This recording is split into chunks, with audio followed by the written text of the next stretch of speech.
was him. Not sure how he did they got do in. that?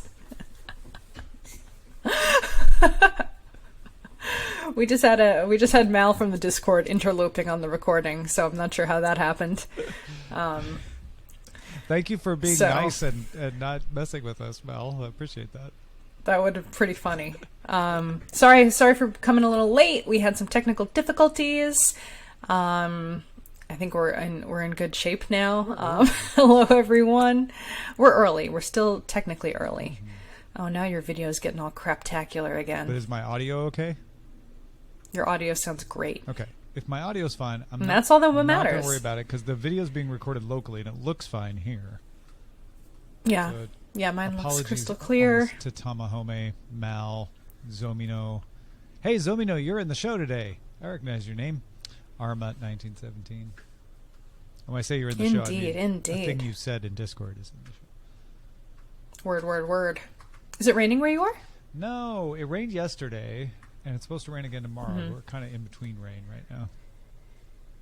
Got it. All right. Well, I think we've got a show ready to go, right. yo. Let me record backup audio. Backup audio is recording. Backup audio is recording. I think Nog only has 1 G, I'm pretty sure. Even though Egg has 2 Gs, I think Nog just has the 1. Yeah. I'm just drinking water. Agua. I mean, sure, if that's what you want to, if that's your story. That's my story and I'm sticking to it. This will be a little something for the pre-show folks only, and not for the podcast. But I accidentally on purpose took half an edible, forgetting that tonight was Wednesday. So this is the first time I've ever done Sword and Laser a little bit high. So we'll see how that goes. I'm sure it'll be fine. I sound fine, right? Right? Even notice. Yeah, you sound totally fine. You sound totally normal. All right, great. We can't tell at all.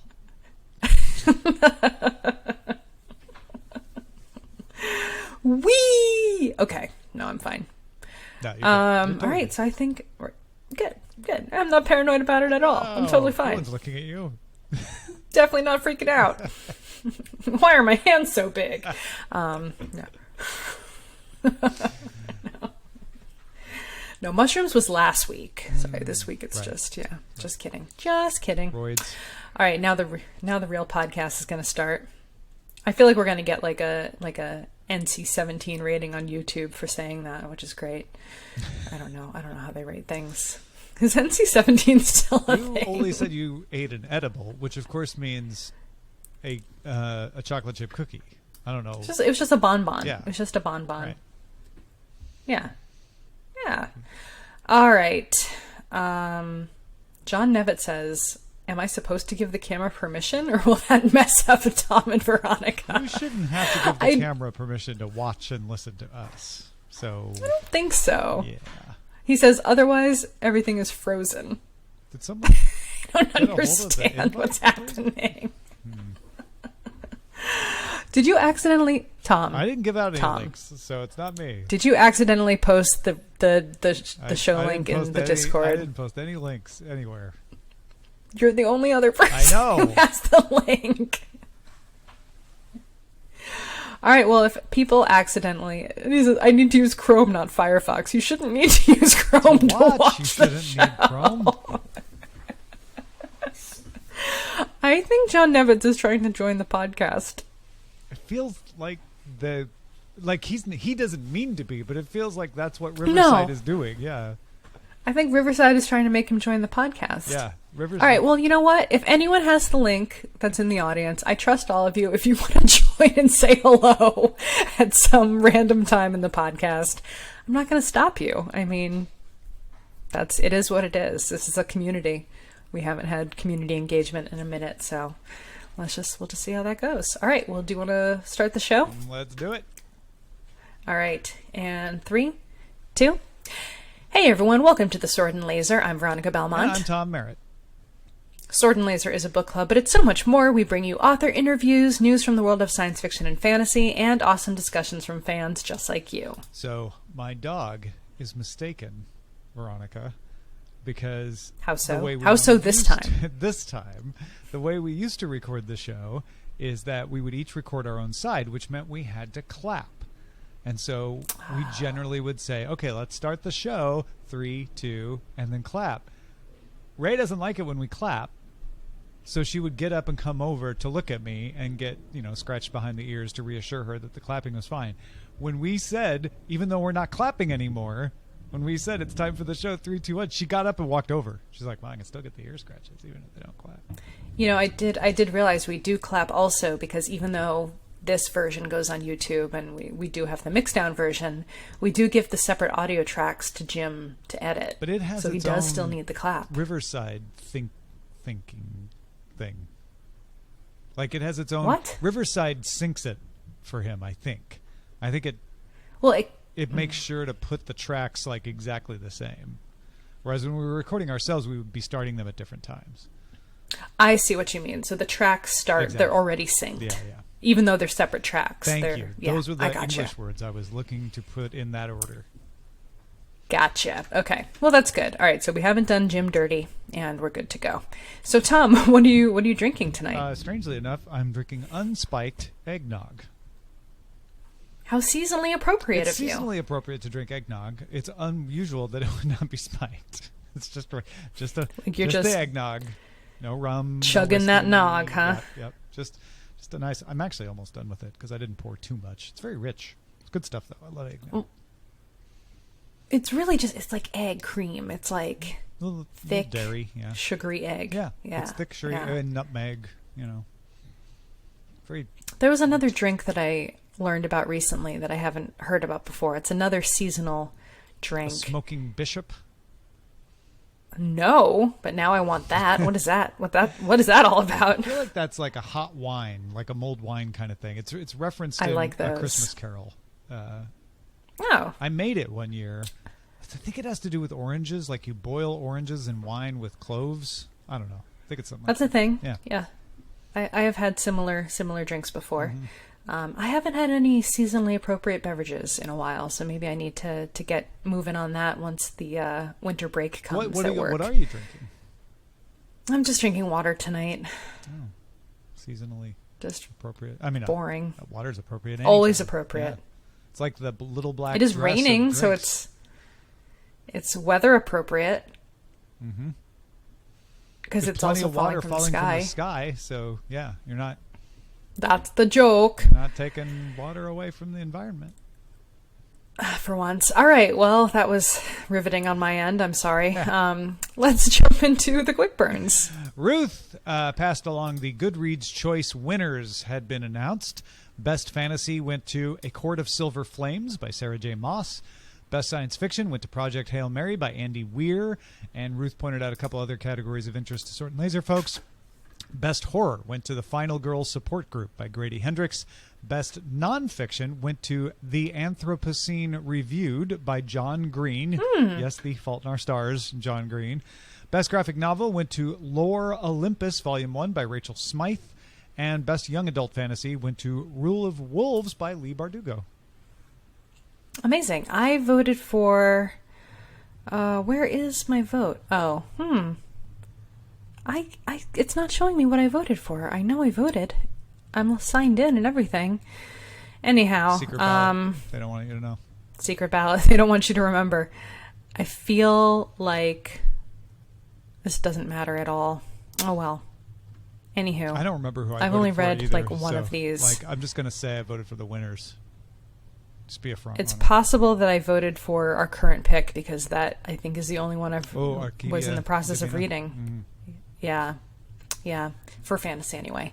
Very cool. Always just adds more and more things to my to be read list. So I love We're getting gonna new be suggestions. beefing people's to be read list up today. There's a lot of year end lists, so buckle up, folks. Indeed.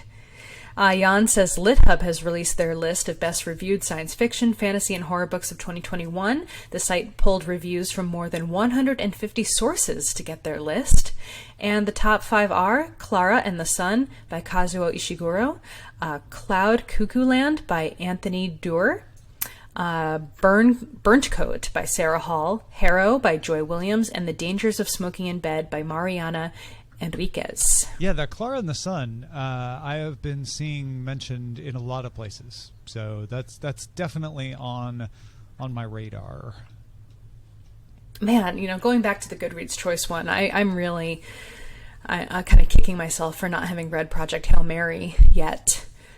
Because I know that one's supposed to be great. And I forgot to mention, the Anthropocene Reviewed is a great podcast. I don't know if have you listened to it yet, No, Tom? I haven't. It's really good. He just reviews like things. It's great. It's like stuff, like random stuff. Like he does reviews of paper clips, or just. I'm trying. I can't remember a good example. Shopping at Kohl's. Yeah, there's some really funny ones, but he's pretty great. I think I've heard of this. This sounds familiar. Yeah, I haven't been doing anything but reading Pandora's Star if I'm not reading Orquídea Divina, because I'm doing as the a same. reminder, Yeah. Pandora's Star, just all 40 hours of it or whatever, is our March pick. We have let people know ahead of time. If you're new to the show, our March pick is Pandora's Star by Peter F. Hamilton, because it's very long. So we wanted to give everyone advance notice that that's our March pick. Haven't picked our January pick. Certainly haven't picked our February pick, but we do know our March pick. Pandora's Star. I just want to give you some examples now that I've looked it up of things that John Green has reviewed. The most recent episode, or actually the September 24th episode from 2020 was Plague. So that was timely. Probably got a bad review. And probably, yeah. And then, let's see, he reviewed Monopoly, an academic decathlon, which I believe is an episode I listened to. And Velociraptors. I wonder how they scored. Yeah. Probably pretty well. Yeah. Probably pretty well. So just to give you a little taste of the kinds of things that he reviews. Well, we have lots more lists to get through. Paul mentioned the New York Times has its list of best science fiction and fantasy of the year, and it's curated by Amal El-Matar, co-author of How to Lose the Time War, among many other things. So I'll be honest. I saw New York Times, and I was like, I saw Amal El-Matar. I'm like, oh, now you got me. You got me back. You're like, legit. That's legit now. It's got quite a lot of picks that Paul says he hadn't seen on other best of lists, and her book descriptions are so poetic and compelling that I might just end up adding the whole list to my TBR. I have not actually dug in and read this yet because I just saw it earlier today. The Absolute book by Elizabeth Knox is top of the list, but it goes on and on and on. And yeah, Amal El-Matar is a great writer, so I can't imagine you won't be convinced to add every single one of these to your list after she tells you about them. All right, and then to add another list to our list of lists, Zomino says the end of the year list keep coming, best sci-fi of 2021 from Polygon. And Trike writes, some choices I'm 100% on board with, such as Project Hail Mary by Andy Weir and The Hidden Palace by Helene Wecker. And the other ones on the list that I've read aren't anywhere I'm like, gotta get out of here with your sorry, I read this wrong. Okay. And of the other ones on the list that I've read, there aren't anywhere I'm like, get out of here with your broken taste, the way some of these lists end up. Okay. Well, Trike, I'm glad Polygon has met your expectations. We will let Nicole Clarke, Sadie Jennis, and Tasha Robinson know that you approve. Excellent. And and there were also, I guess, book lists from The Guardian UK based on several Reddit mentions that were also added over here. Yeah. I was just going to mention, I kind of like the Polygon list as well. It has a lot. I mean, it has Leviathan Falls. It has Becky Chambers, A Psalm for the Wild Built. Like, not a lot of surprises on this one for me, but definitely I can agree. Like, weigh in as well. It's also got Clara and the Sun, yeah. Armut 1917 and Louis, both in different places, one on Discord, one on Goodreads, noted the story from the Hollywood Reporter. And now I'm wondering, is Armut, are you also Louis?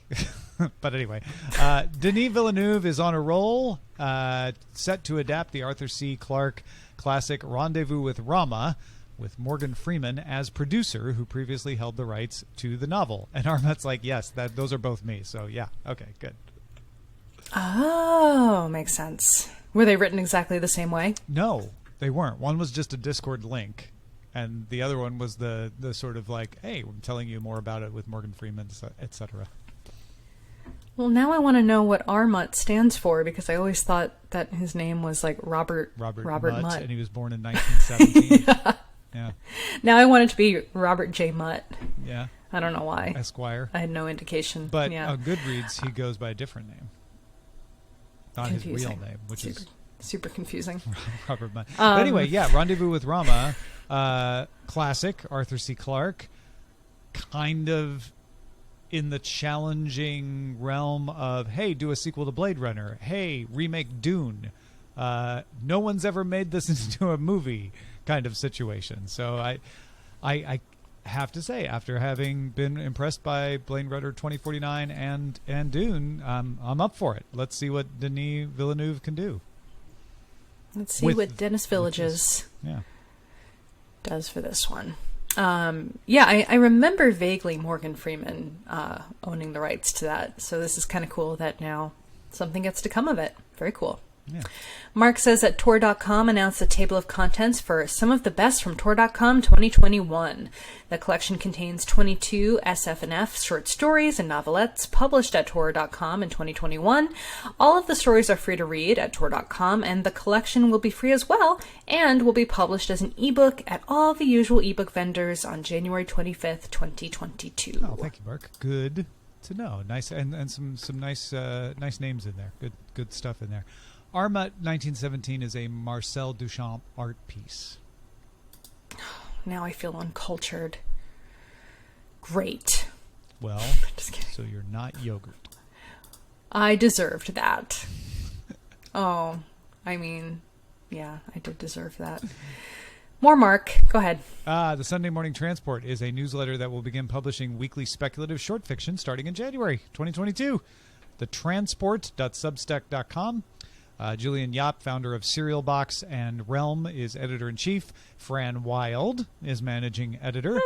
We read her novel Updraft a few years ago. Some of the authors who are writing for SMT are Max Gladstone, Karen Lord, Elwyn Cotman, Keej Johnson, Kat Howard, Elsa Sunnison, Kathleen Jennings, Sarah Monette, Juan Martinez, E.C. Myers, Maureen McHugh, Tessa Gratton, Sarah Pinsker, and many Yoon more. Ha Lee, Michael Swanwick, Brian Slattery, Malka Older. Those are just some. Subscriptions will be $7 a month or $70 a year US. There's also a free subscription level. Free subscribers receive one story a month. Paid subscribers receive a story every week. Why is Malka Older haunting me? What? I feel Malka is haunting you? Yeah. They keep showing up in all of my podcasts and all of my stuff. Oh, really? Okay. Yeah. Like the name is Malka haunting me. Older is trying to tell you something. You need to listen. Maybe. Open your ears, but don't knock your mic over. I knocked my mic over. Sorry. That was a very uncultured kefir thing for me to do. Yogurt. All right, well, let's hop into Barrier Sword, which is our feedback from the audience. Rob posted to say, thanks to 34 donors, we've had our best year yet over at World Builders. Not only did we break our previous high of 30 donors, but we also broke our previous donation amount by just over $450 for a grand total of $6,203.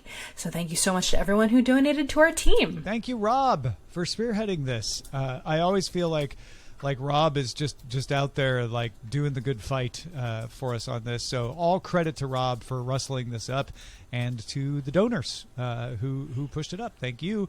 All for a good cause. Excellent stuff. Tamahome02000 on Twitter wrote, idea for a future show title, Pillow Friends. There's definitely I'm noticing a push for Pillow Friends to be a title. I'm not sure if that's relevant to something we discussed in the past, or if it's just a non sequitur that we're going with.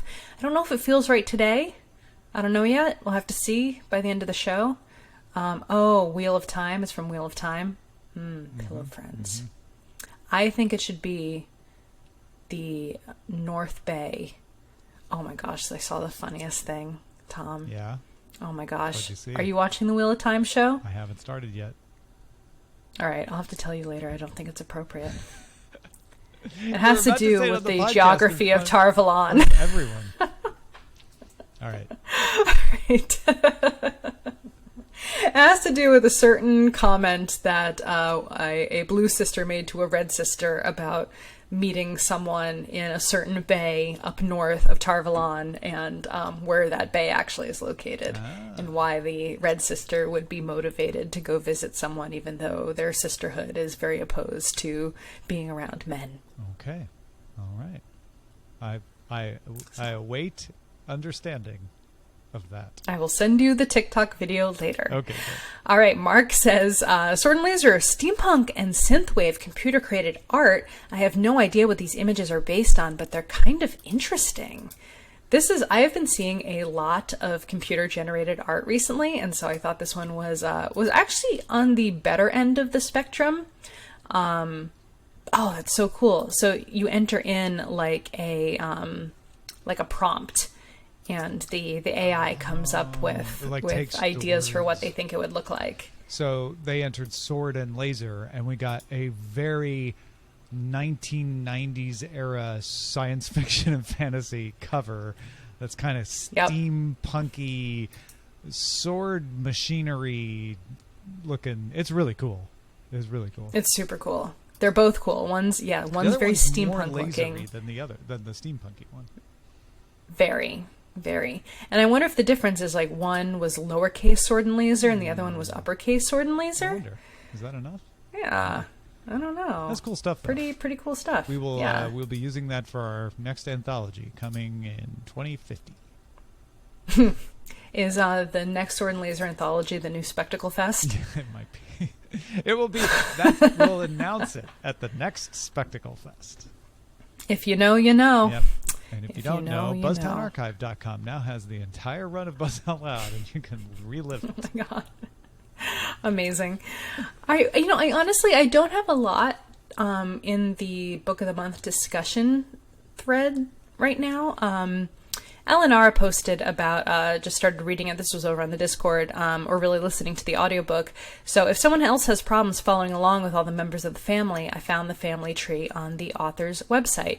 And I'm sorry, I should have prompted this by saying what book we are reading, in case you're just catching up.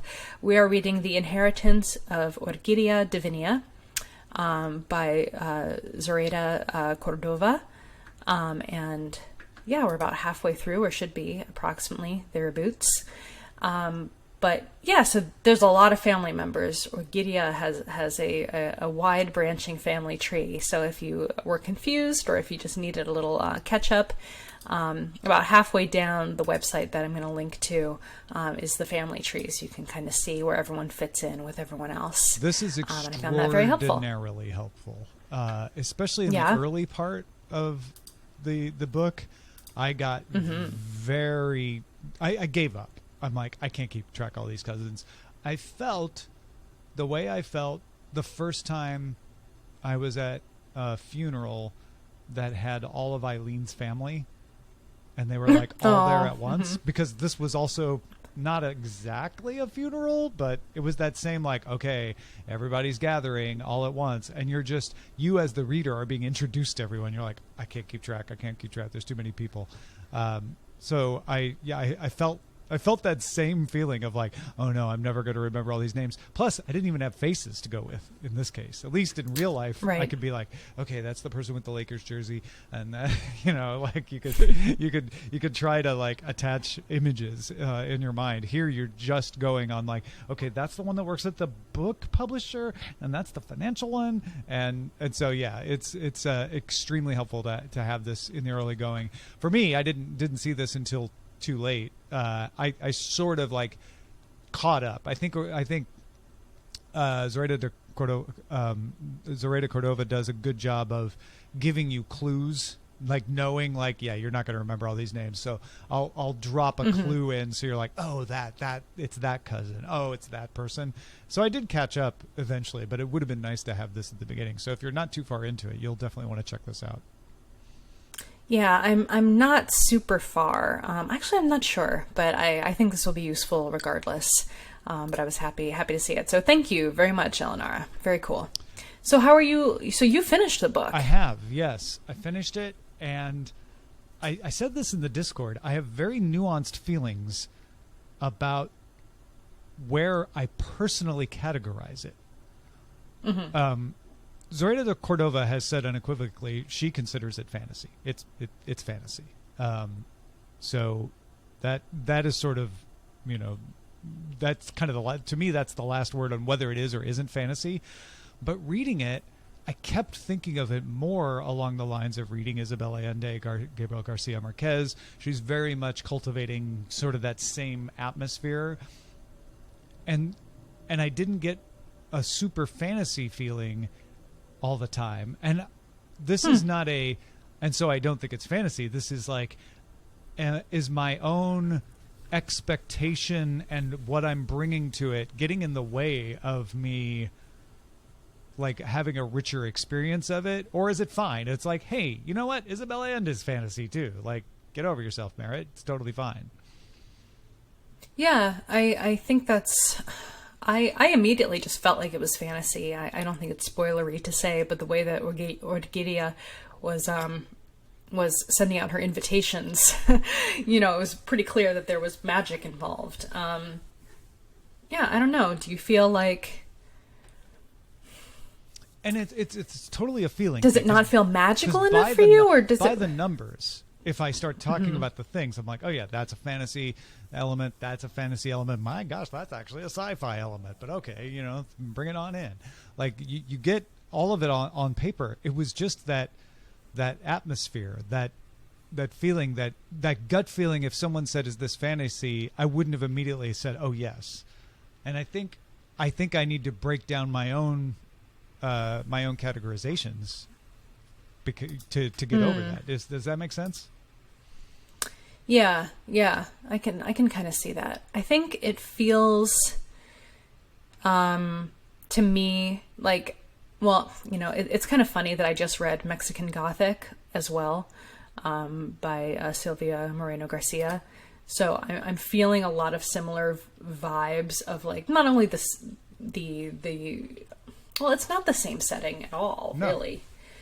But I think it's got something in the vibe of the magic that is part of the world that is accepted by the members of the family that are involved with it, but it's not a part of the larger world. So it's not like like magical realism or fantastic realism where you're kind of like, or urban fantasy even, where okay, magic or these elements are part of the world and everyone lives in it and just kind of accepts it. It's like, oh no, this is a very small part of like one family's perspective. And I don't know, it feels similar to me in that regard. I think and also female driven stories, because none of the other books we've read in the past several years have struck me this way. And there have been books from lots of different backgrounds and cultures.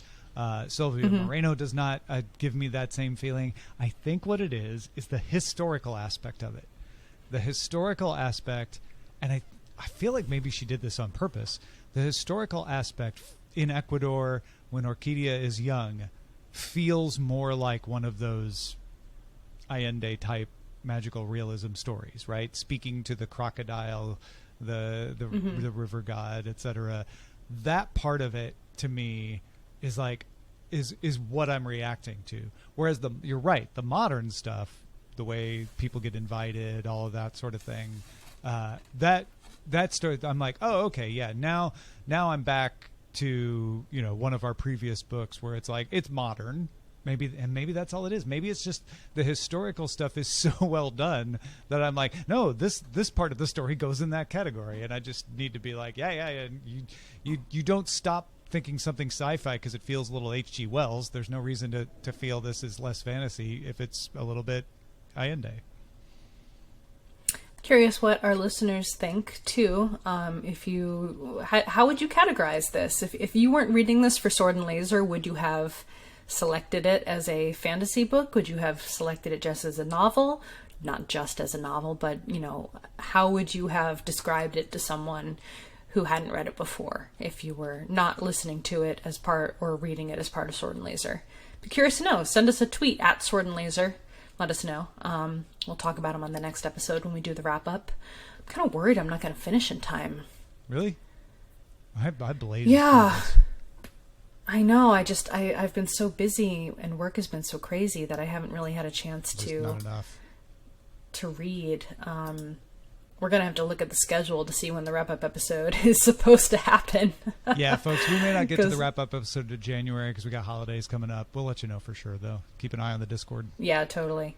Well, the next episode's supposed to be the 29th, so it kind of fits in the middle. So depending on our availability and schedules and whatnot, we'll figure it out. Maybe we'll bounce it up a week. I'm trying to find Alatsoe.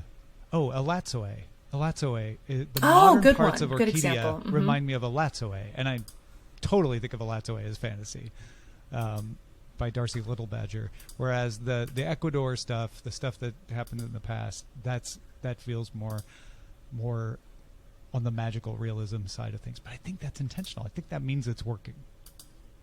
Yeah. Yeah, I like it. I like that it's subtle. I like that it's subtle and kind of baked into the world. Yeah, absolutely. None of what I'm talking about is a criticism. It was just something I noticed. And when I'd hear people say fantasy, I'd stop and go, oh, well, yeah, it is. And then I found out that she very clearly thinks it is. Some authors, resist the categorization, some don't. Cordova is fine with it. Seems to be enthusiastic about it, so which is good. Yeah, it was so funny when you texted me the other day and you were like, is this fantasy? How would you describe this? And I was like, oh, I haven't even thought of it any other way. So it was so interesting to kind of have that question posed that way. But yeah, but I'm enjoying it so far. I wish I was a little further along, but I love the storytelling. There was some discussion on the forums about the kind of non-linear storytelling. And frankly, in the audiobook, I guess technically it is non-linear because there's like flashbacks, but I always thought of them just as being flashbacks and as part of the linear story. Mm-hmm. So and that didn't faze me either. So yeah. Right. Yeah. Yeah. But it wasn't like one of those things where like the first season of The Witcher where it's very confusing on the TV show because it feels like because you always are pretty clear where you are and who you're talking about. So if a young girl speaking of The Witcher shows up, it's in the past. Yes, right. Speaking of The Witcher, new Witcher comes out this week. Well, I will toss a coin to my Witcher. Toss a coin to your Witcher, oh valley of plenty, oh valley of plenty, oh, oh, oh. I think that's fair use right there. Otherwise, we're going to have to pay a mechanical royalty for your performance. I love that show. I can't wait. I'm so excited. I know. I totally did a whole rat hole there of a different subject line, but I'm super stoked. I literally have been waiting, December 17th has been burned into my brain for since the summer. It's as soon as I found out what the release date was, I was like, yeah, I know that Felicia went to the London premiere for The Witcher, and I know that she's hosting their podcast. Whatever. It's amazing. Wrote, Siri will kick some ass, to which Zomino wrote, hey Siri, kick some ass. And I apologize for setting off anyone's Siri. I definitely set off my own. Shouldn't have set off anyone else's, but it definitely. It's fine. All right. Well, I think that's our episode. Unless you have other stuff you want to talk about the book. No, I think I'm just getting caught up. You're ahead of me. Yeah, I don't think there's anything else I would say without getting spoilery, other than the more I read, the more I liked it, and that's why I finished it, because I just kept forging ahead, wanting more and more. Very cool. All right. Well, thank you everyone so much for listening. Where is my rundown? Our show is currently entirely funded by your patrons. Thank you so much to all of you who back our show. If you want to help us out, you can head to patreon.com/swordandlaser. You can also support the show by buying books through our links. Find links to the books we talk about and some of our favorites at swordandlaser.com/picks. send us an email, feedback@swordandlaser.com. We're on Instagram and Twitter @swordandlaser. And of course, all of our discussions are always happening over on goodreads.com/swordandlaser. We'll see you soon. We'll let you know when the next podcast is coming, either on Discord or on the forums, just to give you a heads up. See you then. Bye. Bye. All right, I'm not going to stop recording because I do want to find that TikTok video and play it for the people who are here. Go. Can you feed it into the stream? I think I can. Ooh, nifty. I'm going to try to do that. Toss a coin to you, Witcher. Oh, Witcher. Oh, Valley of Plenty. Oh, Valley of Plenty. Plenty oh, Valley. Oh. Wait, how do I find my saved videos on the web version? Oh boy. I'm viewing my profile. I didn't know if we wanted to do a show on the 29th. When That's, in the seems... middle of the breaks. Alright, hold on. Let me see if I can find... What should I search for? Wheel of Time. What should I search for? Wheel of Time. What should I search for? Wheel of Time. It's a C sheet.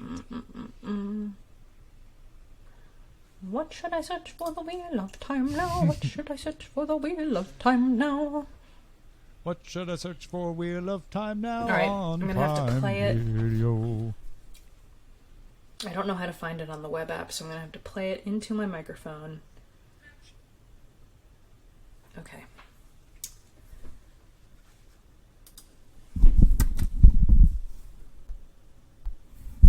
Okay, guys, ready? Oh no, the AirPods are... Oh, no, you can't hear it. You can only hear it. It's coming through my AirPods. Dang. Don't switch to my AirPods. Aren't you glad that you stuck around, everybody? It's like I did it again. I Patreon did it bonus. again. Alright, I'm going to take my AirPods out. Uh-oh, now she can't hear us. Now you can say anything. I can hear you a little bit. Fine. Hold on. What do you do with the drunken sailor? What do you do with the drunken sailor? Alright, hold on. Stay with me. Stay with come this the far. drunken sailor early in the morning. Talk? Embed the code for There we Kia go. Divina. Okay. Oh, I can hear myself. Okay, here we go. Uh-oh. You have feedback? No, it's just distantly in the back. Never mention this again. So that seemed pretty shocking to me that a red sister would be willing to meet with a man in private. And so I pulled up the map of Tarvalon to see if it had any clues about what would make Leandra willing to risk it all just to meet a man in North Harbor. And I thought the map might provide some clues or an answer to that. But looking at the map of North Harbor, I can't quite put my finger on it. Can't quite put her finger on it. It's a vagina. I get it. You got it? She can't quite put her Okay. finger on it. Can't quite put her finger on it. All right. Tamahome, I'm sorry you missed the vagina show. I too missed the vagina show. It's all right. Oh, you mean the one that you used to do? Mm-hmm. You know, my vagina show. Yeah. You used to show with Felisa and Bonnie and Kyla. Yep. Anywho, all right, well, that wraps up our show. Thanks for listening, everyone. This episode will probably get taken off of YouTube. I'll have to figure out what we're going to call this one. Oh, yeah. What is going to be the title? Pillow Friends. Should we just do it? Sure. Just get it over No, with? we can't make a reference to that. I can't put my finger on it because this happened in the post show. It didn't happen No, in the but real Pillow show. So Friends showed up in the regular show. Pillow Friends did show up in the So regular we could show. just name it Pillow Friends. It'd be like, there you go. Yeah. Yeah. Okay. We've made your day. All right, Tamahome, Pillow Friends. Episode 6? Are we, how many, how do you know that? Has that episode come out yet? Maybe do you someone know things? is just guessing based on the books, or perhaps has seen a screener, or something else. Maybe. All right. I gotta go lay down. I'm tired. The latest one. I don't remember What that. are you going to do for the art? Her pillow friends? Yeah. I don't know. I'll think of something. I always do. You never disappoint. Thank you. All right. All right, so we're going to decide later on... we could stop this. I think we should push to January. All right, let's push it to January. So January 5th-ish? Yeah. Yeah. Yeah. All right. And There then you go. we'll... Now you folks know first. You guys are the first to know. That'll be helpful. I'm just going to be too tired over the holidays. It'll be I nice. kind of think we just need the break. I think I'm with you. Okay. Okay, great. All right, folks. Have a wonderful evening. I'm going to stop the recording, and we'll see you in Discord. Holidays. Bye. Bye.